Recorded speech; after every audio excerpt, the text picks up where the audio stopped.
suddenly the nightmare becomes real. The nightmare became a reality when the big plane pulled across and they brought the coffin off, and you suddenly realised that what you had worst feared was real. Lance Corporal James Hill was killed on duty in Afghanistan in October 2009. He was repatriated back through RAF Lynham and Wootton Bassett 7 days later. I can just remember the British Legion people lined up on the other side, and the rest of James's platoon, the Morses that hadn't gone out yet, they were all lined up and standing there, and I thought, they've all come for James. Nobody asked them to do this, no one person organises it. It's just what became of a dozen men who stood here 4.5 years ago because they'd heard a serviceman's coffin was coming through. From there, friends, neighbours, strangers joined them to stand together in this street and honour the return of the fallen home. PC Jarrah Brown drives the lead police vehicle in the cortege. As the families come forward to place their flowers, he stands quietly to one side and salutes.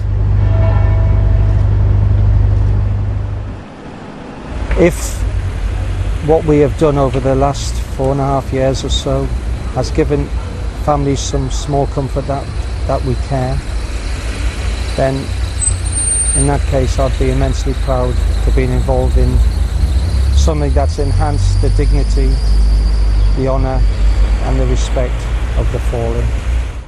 The landlady of the local pub opens it up to the families on the day, putting on free tea and sandwiches for all involved. We choose to do it out of our kindness, because what their family members have done, the soldiers that are coming back through the town, they fought for our country, and the least we can do is give them a cup of tea and a coffee.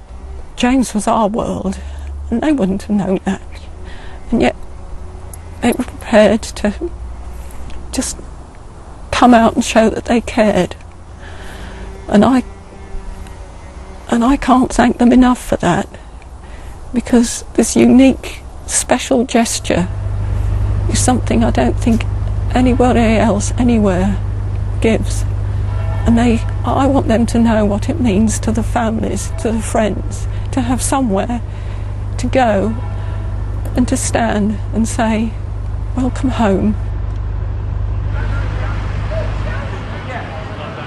And it will mean so much to those involved here on the ground to hear those words from Mrs. Hill. This was one of those rare occasions. It's normally quite easy to get people to come on the TV and talk about what they do, about what their part in these grand events is, but everybody to a person here is entirely modest. They say they're just doing their bit, they're just doing their small part, what they can offer, and that this is about the families, whatever their thoughts about the conflicts these servicemen have been engaged in.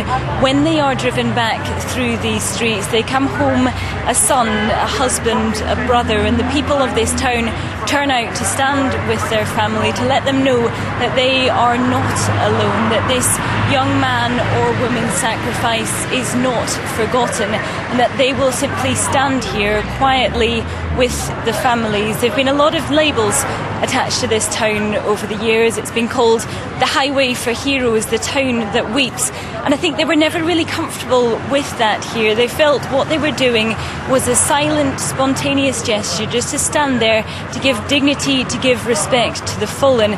They will feel tonight that their duty is done. They will lower the Union flag here, and it will be passed tomorrow to RAF Bryce Norton, who resume then responsibility for repatriations.